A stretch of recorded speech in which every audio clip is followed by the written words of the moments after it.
Bismillahirrahmanirrahim. Assalamualaikum warahmatullahi wabarakatuh. Selamat pagi, selamat siang, selamat sore, selamat malam teman-teman semuanya, sahabatku sebangsa dan setanah air. Salam sejahtera untuk kita semua. Selamat datang di Republik Bibit.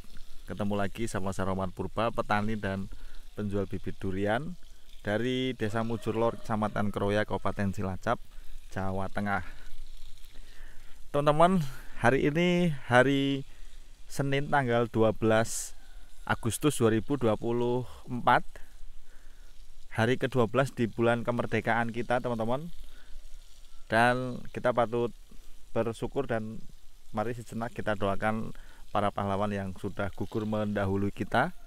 Nah, menurut sejarah, Indonesia itu merdeka bukan hasil giveaway ya teman-teman, tetapi atas kemerdekaan yang diraih itu atas perjuangan yang luar biasa, sehingga rasa-rasanya tidak berlebihan kalau di negara kita tercinta ini setiap tahun diadakan semacam peringatan untuk memperingati hari kemerdekaan Republik Indonesia teman-teman. Dan buat generasi muda seperti saya begitu ya teman-teman, ini adalah salah satu momentum untuk melecut semangat kita lagi ya.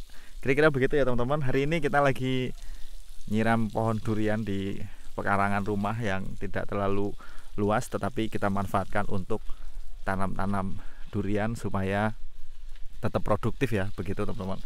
Ini sama Mas Hoirul. Halo Mas, sehat Mas? Alhamdulillah. Nah, ini penyiramannya kayak gini aja Wong, ala kadarnya aja. Ini sebetulnya seharusnya udah dibikin busutnya, udah dilebarin lagi, tapi udah diginiin aja lah teman-teman, biarin lah, belum sempet ya. Ini model tanahnya di tempat kita kayak gini, merah begini. Mas nggak usah disiram daunnya Mas, nggak usah disiramin daunnya, kayak gitu bawahnya aja nih. Ini usianya 1 tahun dari bibit dongkelan 1 meter waktu itu ya. Ini udah yang 3 meter lebih nih teman-teman ya. Jaraknya sebetulnya nggak ideal sih, tapi kita manfaatin saja lahan yang ada supaya tetap produktif. Dan pupuknya pun ala kadarnya teman-teman ya. Itu hanya ada kotoran kambing yang sudah mulai lapuk, namun teman-teman bisa lihat kesuburan daunnya luar biasa, hijau-hijau pekat seperti ini. Dan alhamdulillah tidak terkena penyakit sedikit pun ya teman-teman. Nah, ini tanah-tanah model begini gampang banget nyerap air ya. Ini sekurang-kurangnya 1 hari kita siram itu kurang lebih sekitar 20 sampai 30 liter 2 hari sekali. Kadang-kadang kalau lupa ya bisa sampai seminggu nggak disiram ya Mas. Kadang-kadang kalau lupa gitu ya, kan nggak tentu, kadang-kadang nggak tentu kita di rumah, jadi ya nggak kadang-kadang nggak kesiram. Tapi alhamdulillah masih aman pohonnya teman-teman, seger-seger semua nih. Yang sebelah sini juga sama, usia 1 tahun dari dongkelan 1 meter waktu itu. Nah, ini daunnya hijau-hijau seperti ini, sehat-sehat secara keseluruhan, nggak ada yang bermasalah, alhamdulillah ya teman-teman. Tuh,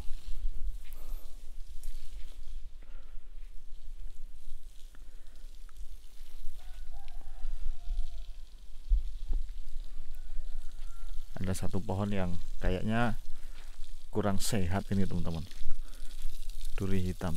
Itu kenapa tuh Mas bisa kuyingan kayak gitu ya? Jadi kurang sehat kayak gitu tuh. Ini duri hitam nih. Tuh, duri hitamnya di atas juga. Kalau yang itu kalau nggak salah 8 bulan ya itu ya Mas ya, yang duri hitam yang pojokan wetan itu ya. Tuh.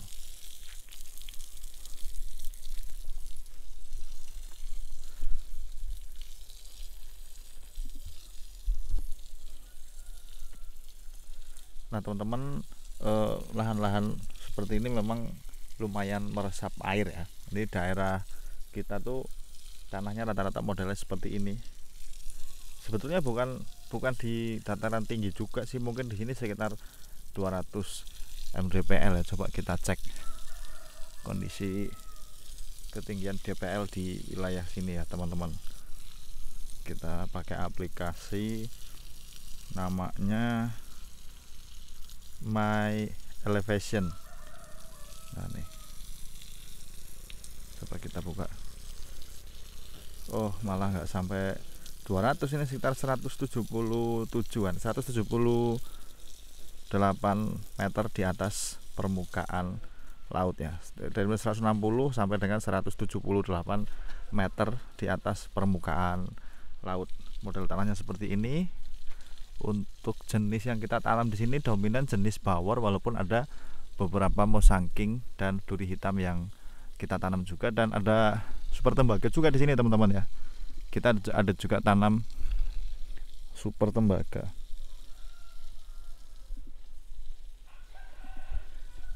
Nah ini pipa bukan pipa buat instalasi pengairan ya, yang permanen, tapi ini pipa dari sumber air yang digunakan untuk nyedot air ke area rumah buat persiapan kebutuhan air di rumah, bukan untuk nyiram. Nah kalau nyiram ini kita pasti pakai selang manual gini, kita tarik satu persatu tiap pohon gitu, jadi bukan merupakan penyiraman individual seperti yang biasa kita share ke teman-teman di kebun-kebun para customer kita gitu. Nah ini cara yang cukup efektif, karena menurut pengalaman kita di usia tertentu, katakanlah mungkin 4 tahun atau 3 tahun ya, 3 tahun atau 4 tahun itu penyiramannya tidak se ekstrim pada saat awal-awal tanam atau di masa-masa krusial seperti itu teman-teman. Jadi saya kira pada usia tertentu pohon durian itu sudah cenderung lebih tahan terhadap cuaca yang panas sekalipun. Bahkan di beberapa kebun, salah satunya di ABN Farm di Cimaragas itu malah tidak ada pipa pengairan sedikit pun, dan mereka hanya melakukan penyiraman pada saat kemarau panjang saja, dengan asumsi pohon sudah besar itu akarnya sudah menjalar kemana-mana. Nah ini tentunya berdasarkan pengalaman atau sesuatu yang kita lihat di lapangan ya teman-teman. Apakah cara itu bisa diterapkan di tempat teman-teman? Nah kita nggak tahu. Saya kira itu ya teman-teman. Tapi itu terjadi. Ada videonya, nanti mungkin bisa kita selipkan di antara video ini nanti ya. Kebun durian ABN Farm itu nggak pakai pipa pengairan per pohon, itu nggak pakai, tapi secara keseluruhan pertumbuhannya sangat baik, bahkan daun-daunnya pun sangat subur seperti ini. Tuh.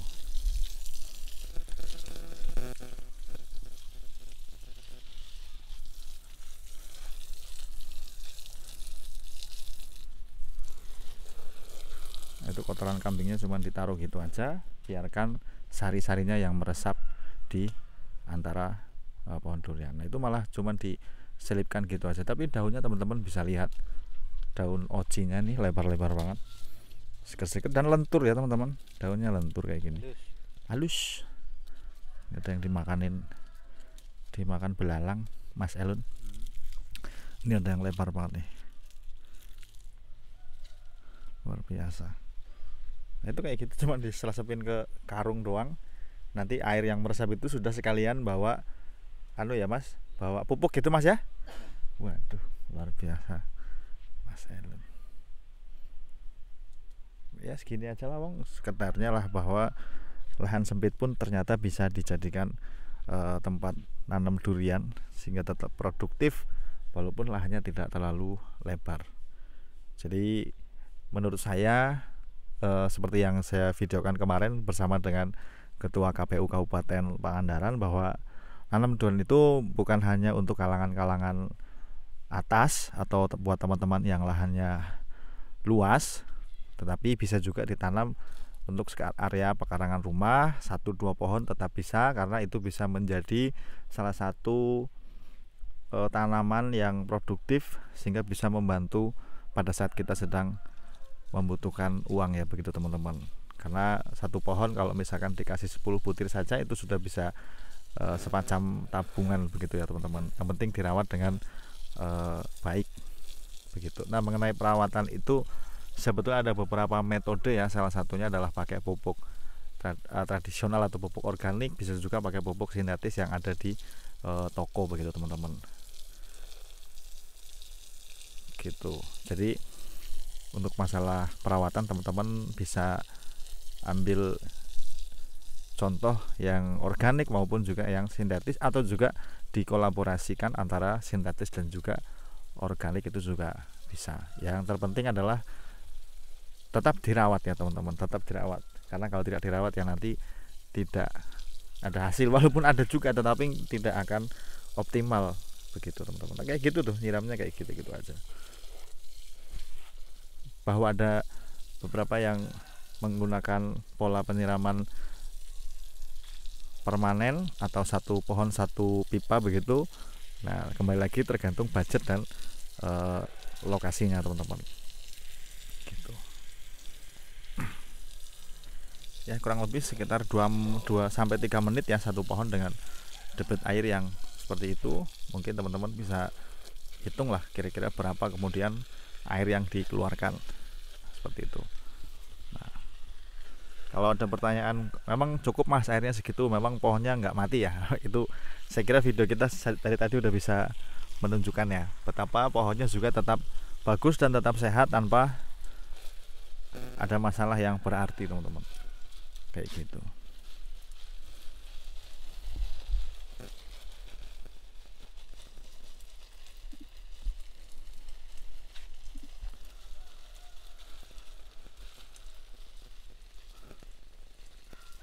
Seger-seger banget ya mas ya. Jan, godongnya bisa bawa-bawa dari gue. Jadi masih siang-siang malah disiramin daunnya kayak gitu. Mas, emang disiramin daunnya kayak gitu nggak layu mas? Aman ya mas? Kalau mati gimana mas? Biarin ya mas ya. Tanam maning ya. Tanam lagi. Luar biasa.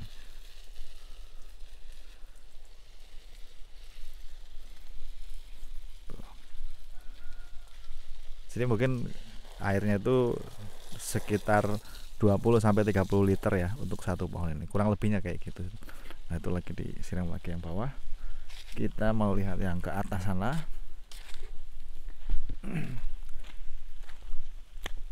Tuh, semuanya juga bagus-bagus ya teman-teman. Jadi bukan hanya 1-2 pohon tapi hampir semuanya bagus-bagus. Itu pun ada yang besar juga udah puluhan tahun juga masih oke. Kayak gini ya, cuman kayak gini aja lah kita taruh di situ. Ini ada super tembaga teman-teman. Super tembaga juga daunnya glowing besar dan hijau-hijau seperti ini. Ini juga bibit-bibitnya juga super mantap ya teman-teman tuh. Saya mau kasih lihat dulu buat teman-teman supaya bisa menganalisa lah setidaknya apakah cara ini boleh dilakukan apa tidak, nanti teman-teman bisa pertimbangkan sendiri. Hasilnya seperti ini teman-teman. Tuh, hijau. Nah, ini ada serumbung sakti. Kemudian di sini juga ada pohon hasil top working yang rasa-rasanya udah mulai besar, udah mulai nampak perkembangannya teman-teman. Baik, saya kira itu dulu ya teman-teman video kita hari ini. Sampai jumpa di video selanjutnya. Assalamualaikum warahmatullahi wabarakatuh. Salam perturunan duniawi. Mantap.